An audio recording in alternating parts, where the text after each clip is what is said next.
right, everybody, let's look at 2. And to graph an equation, you basically could plug in some points, right? So, you know, for example, if I gave you like x squared plus y squared equals 9, and you're like, oh boy, you know, you need to figure out x's and y's that make the answer of 9. And so some of you might be like, ooh, if I do 3 squared, I get 9, so that'd be with a 0 there. And if I put 3 there, 3 squared is 0.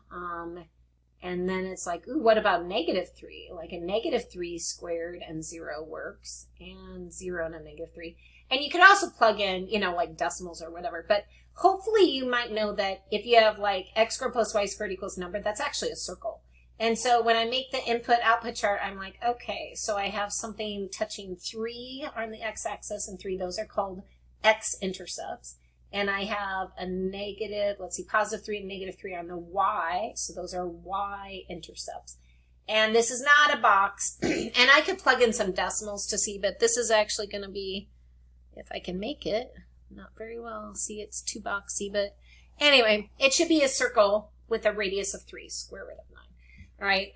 If you want to graph a parabola, so you might have like f of x equals, say, 2, I don't know, x squared plus 1 or something like that. And you're like, okay, I have to graph this. Again, you're going to want to sub in some positives, some negatives, maybe some fractions, you know, just to get a feel for it. So if I sub in, let's see, I'll do 0, 1, 2, 3, maybe 0 would be 1. 1 would be 1 times 3 is 3 plus 1 is 4. 2 squared is 4, 12, 13. 27, because 3 squared is 27, 28. And then I should shove in, you know, some negatives too. So sub in -1, that'd be a positive because a negative times a negative. And I still get 4. Same answer I got for +1. -2, +4, 12, 13. So I can kind of see that like these are going to be symmetrical here.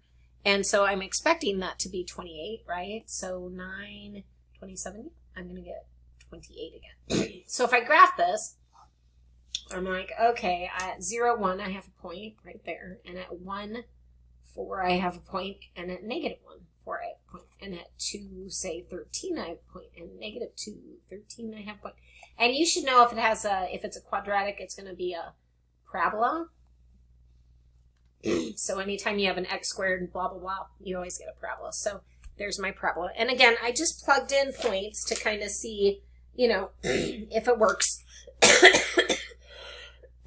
Excuse me.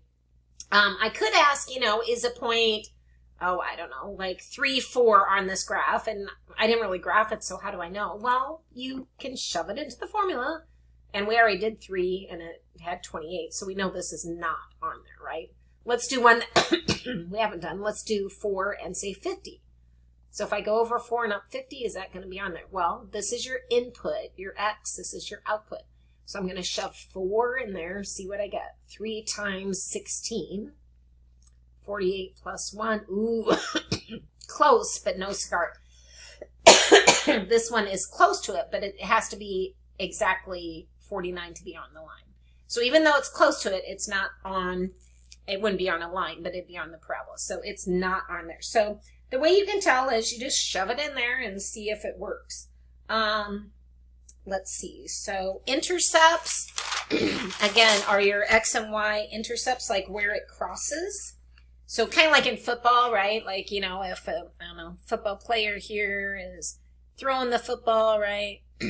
And, you know, here's our receiver over there. I am so excited for football, and they're going to try to catch it, right? And then this other person swoops in front of them, right? And then, you know, they grab the ball. That's called an interception, right, in football. So it means to cross over. So if, you know, if a formula, right, or an equation crosses over on the y-axis, we call it the y-intercept because it crosses there. If it crosses on the x-axis, we call those x-intercepts because it's intercepting the x-axis. Y-intercepts will always have a number in the y spot because they're on the y-axis. X-intercepts will always have, you know, the number in the X spot because it's on the X axis. So that might be at -3, 0. Maybe this is at +3, 0. And maybe this guy's at 7, 0. So if it's on the X axis, the number should be in the X spot with a 0. If it's a Y-intercept, it should have a number in the Y spot with a 0.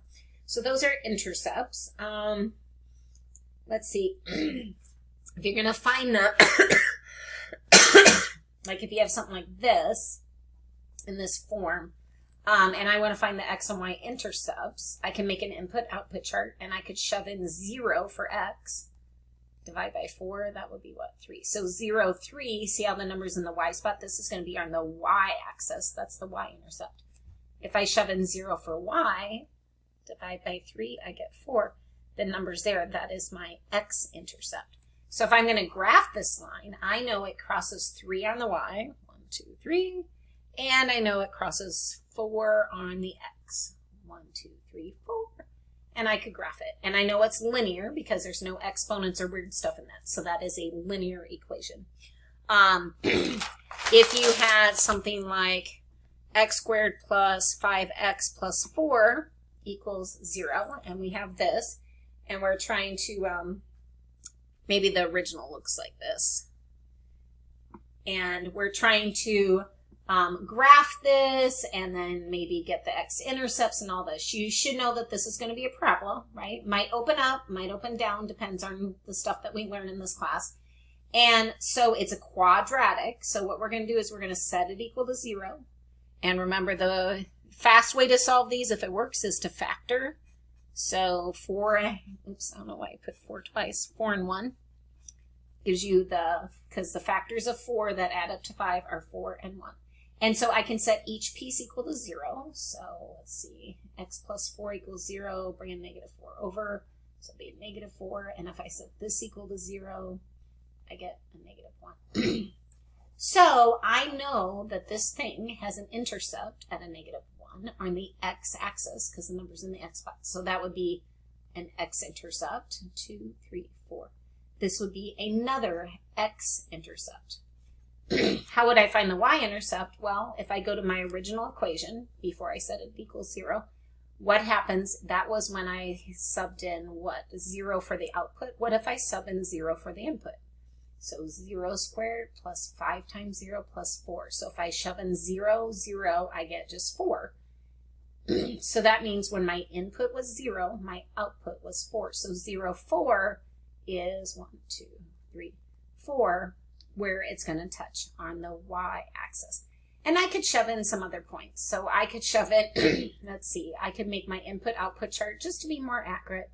And I could be like, oh, what happens at -2, -3? What's happening there? So -2, if I square it, I get 4, plus 5 times a -2 is what? A -10, plus 4, so 8 negative, so -2, -2. So at -2, I'm kind of down there, right? And I could do -3. -3 squared is 9, minus 15, plus 4. So what is that? That's, is that a -2 again? -2 again. So go down 3, -2. So what we call the vertex is probably somewhere in the middle here. And we'll, again, find a mathematical way to get that versus just guessing right now. All right. I mean, I could sub in -2.5, but I don't really feel like doing that. So I found my x-intercepts, found my y-intercept, and I could kind of graph my line. All right. Symmetry, to be honest, I don't care too much about. There's other things that, I mean, I care that you understand the idea of symmetry, but when we do even and odd functions, that will play more of a part. But notice if they're symmetric over the x, it reflects down over the x. So the x's stay the same, but do you see how when it reflects down, the y's become negative, or if I flip up, the y's become positive. So they become opposite. But the x's stay the same. Okay, when it reflect over the x-axis, the x's stay put. It's just the y's that flip. Okay, if it's symmetrical over the y-axis, kind of the same thing. I can fold it or put a mirror and it goes over.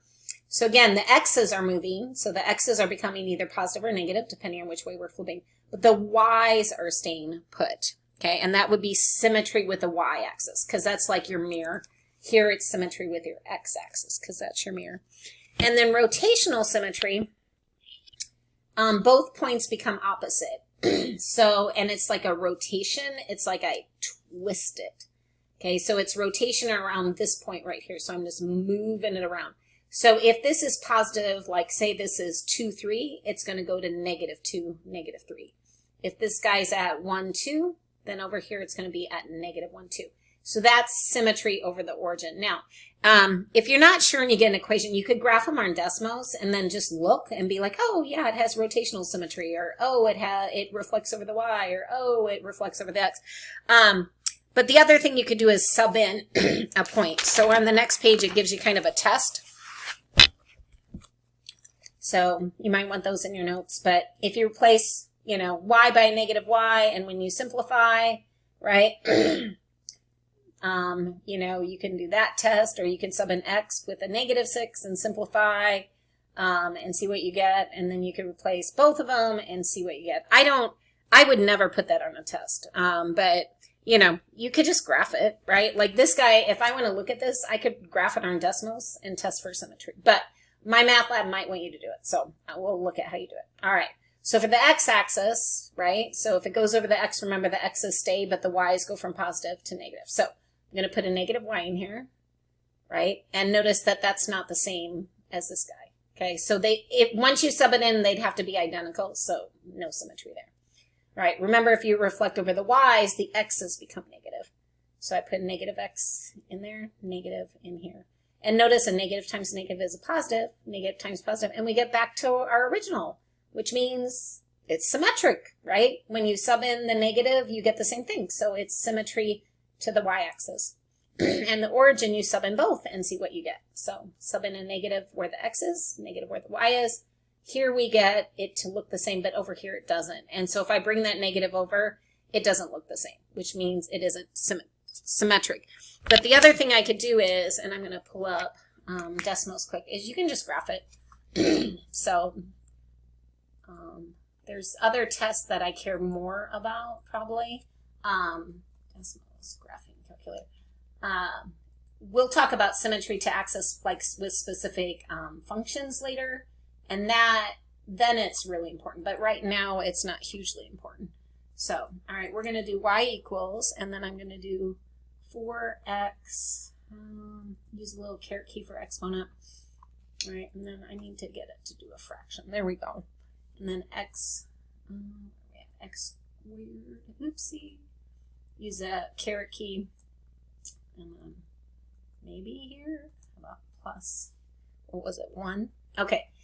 So if you look at my graph on Desmos here, and right over here, do you see how I can tell it has symmetry over the y-axis just by graphing it, right? Like this reflects over. So, you know, could I sub in a -x, -y, or both -x and y to see what's happening? Yeah, but I can see that my x's were positive and then they flipped to the negative side, but my y stayed the same, right? So if this is at 2, whatever, 2, 3-ish range, this is going to be at -2, 3-ish range. So that's up to you if you want to do the test and just shove it in or not. That, not a big deal for me either way. Okay, but again, let me go over the rule. For x, remember if it's reflecting over the x-axis, it's going like this. So sub in a -y, do the math. If it simplifies to the same thing as the original, it has symmetry. If it's y-axis, you're flipping this way. So you sub in a -x. If it simplifies to the identical thing, there's symmetry. And origin, you shove in both -x, -y, because that's a rotation, and see if it simplifies to the same thing. But you can also graph. Those are all good. All right, let's see. Let's do a couple equations here. And actually, I might be running out of time, but say I want, actually, I'm going to put this in the next video. So we'll stay here.